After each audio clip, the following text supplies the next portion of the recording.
The guy got pinned under a bed frame. No matter how hard he screamed, no one came to help. Just then, he heard someone come home. It was his fiancée. But she wasn't alone. She brought her affair with her. Now the guy under the bed was really stressed. His heart rate shot through the roof. The Apple Watch automatically called 911. Oh God! Oh God! Ma'am, are you injured? Yes! Yes! I have your location. Help is on the way. Yes! Firefighters kicked down the door, only to find two people very busy on the bed. The couple panicked, insisting there was no emergency. But the firefighters heard something odd. They moved closer to the bed and found the unlucky guy trapped underneath. Buck grabbed a saw, cut through the bed frame, and finally freed the poor man. This girl's playing a very new kind of game. She sticks her head into a car's exhaust pipe. All just to flirt with her crush. But now she can't pull her head out. It's getting serious. So her friend calls 911. Pretty soon the firefighters show up at the bar. By now there's already a crowd of people watching. Her two friends, seeing how handsome the firefighters are, immediately start flirting. Type your number in my phone and I'll text you so you have mine. But obviously the firefighters shut that down fast, after measuring the exhaust pipe. Then they decide the only way is to cut it. But the car's owner freaks out, because he just spent $1,200 customizing it. The captain tells him, just close his eyes when they start. Then he grabs the saw and slides under the car. In no time, the captain cuts through the pipe, and the girl crawls out, with half the exhaust still stuck on her head. The captain is about to ask for lube, but the friend instantly pulls some out of her bag. The firefighters squeeze it around the girl's head. The pipe slides right off. When the girl finally gets free, the first thing she says is, "Wow, you really are hot." The medic asks if she needs to go to the hospital, but the friend cuts in. She just needs another drink. The captain's had enough and orders them to go home immediately before they cause more trouble. The girl just giggles at him with a love-struck face. There are times when you really feel speechless. Hard to imagine how this woman ends up stuck in a tree. Just moments ago, a pickup truck crashes into a group of bikers. Firefighters rush to the scene. They count around 6 motorcycles on the road, but only spot 5 people. One man is found not breathing. He's confirmed dead. The pickup driver slumped over in the car, head bleeding and unconscious. Smells like he showered in vodka this morning. Looks like this crash is caused by drunk driving. His heartbeat is super weak, but he's still alive. Then from down a hillside about 10 meters away, someone starts shouting for help. A man's pinned under his bike and can't move. And right then, the crew turns and sees someone's literally stuck in a tree. They bring over a ladder truck and carefully pull the woman down. Each of the 3 survivors gets checked out. They all have broken bones, but luckily, nothing life-threatening. Firefighters quickly call in more help to search the area. About 20 meters away in the bushes, they find the last biker, his face covered in blood. Soon they lift him onto a stretcher. This tragic crash rescue is over. The firefighter just rescued the unconscious female driver. But the moment she wakes up, what she says shocks everyone. Her 3-month-old baby is still in the rear car seat, but the car is already on fire. What should the firefighters do? Just now, a bus crashed into several cars. A man inside got trapped. 2 firefighters struggled to pry open the metal, and finally managed to rescue him. Meanwhile, the driver is successfully pulled from the driver's seat. Everyone thinks the mission is complete, but then they learn her baby is still in the car. The captain doesn't hesitate. He rushes back to the vehicle risking his life, pulls out the rescue hammer, smashes the window, and finds the baby inside. Just Buck sees the captain isn't returning. He is about to go help, when the car suddenly explodes. The blast wave throws him off his feet. The firefighter's eyes fill with tears. The young mother cries uncontrollably. In this moment of despair, a figure slowly emerges from the smoke.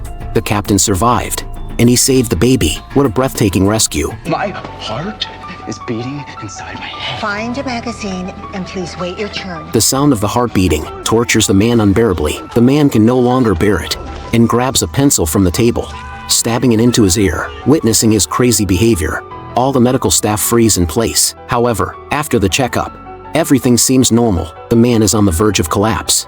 And just then, another doctor notices that the jelly in front of his chest is shaking. After conducting a chest scan, it turns out that the man has multiple shrapnel scars on his back, which cause distortion in the tissues, creating an echo chamber effect. Although this doesn't affect his health, it amplifies the sound waves of his heartbeat. However, the remaining shrapnel is too close to his heart, and the doctor can't perform surgery. So the doctor shows him the image of his heartbeat, telling him his heart is working hard for him every moment. But it would help if you could begin to think about that pounding in your head in a different way.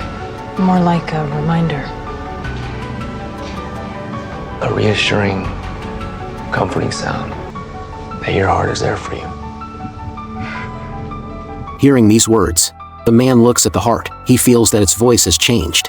No longer as sharp. There was a car crash on the road, but under the car, only one foot was sticking out. Sir? I can feel his leg, just not a pulse. Firefighters rushed in to save the man. They quickly brought some support tools to hold up the flipped-over RV. They brought airbags and put them under the car. At the same time, they grabbed a ladder and went in through the side of the RV to see if they could save the person from inside. Inside the RV, they found someone who was hurt, so they went down right away to help him. But when they saw how far he was from the car edge, they thought the foot under the RV probably wasn't his, so the firefighters got a chainsaw and started cutting the wood around the man. By now, the airbags were filling up with air and lifting the RV a little higher. All the firefighters worked together, and finally, they found the owner of the foot, but he wasn't breathing anymore, so they had to save the one who was still breathing first. They carried a stretcher inside the RV. Then, 1, 2, 3, up.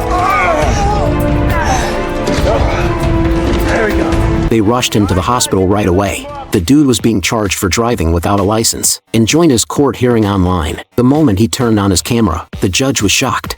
Yeah, how do I look? Mr. Smith, are you driving? What? Meanwhile, the man was busy complaining about the bad signal in the parking garage. The next second, he crashed.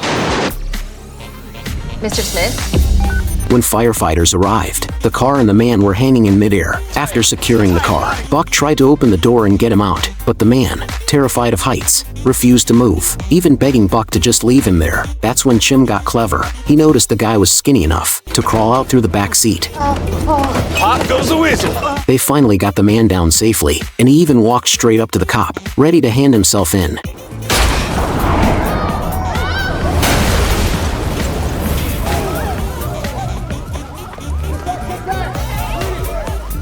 Really? There? Help! We need a doctor's help! The boy, covered in blood, burst into the emergency room, pleading with the doctors to save his friend. Rushing to the scene in a panic, everyone froze in shock. No way. Lying on top of a car was not a person, but a deer. The doctor tried to explain to the boy, after 8 years of medical school, their training was to save people, not animals. Just then, the boy's father arrived. Michael, it is a deer. We're gonna take her home and skin her and freeze the meat, okay? His words left the doctor stunned. To protect the boy's innocent heart, the doctor decided to try saving the deer. After an initial examination, they found the deer's pupils dilated and its heartbeat highly irregular. She ordered the assistant to bring the defibrillator and charge it to 300J. Okay, clear. A massive electric current surged through the deer's body, and incredibly, it flipped over and stood up. Oh my God, she's alive. It worked. She's okay. Everything's gonna be okay. Everyone was overjoyed, except for the boy's father, standing in the wind, utterly bewildered. The meal he was about to cook had just been brought back to life.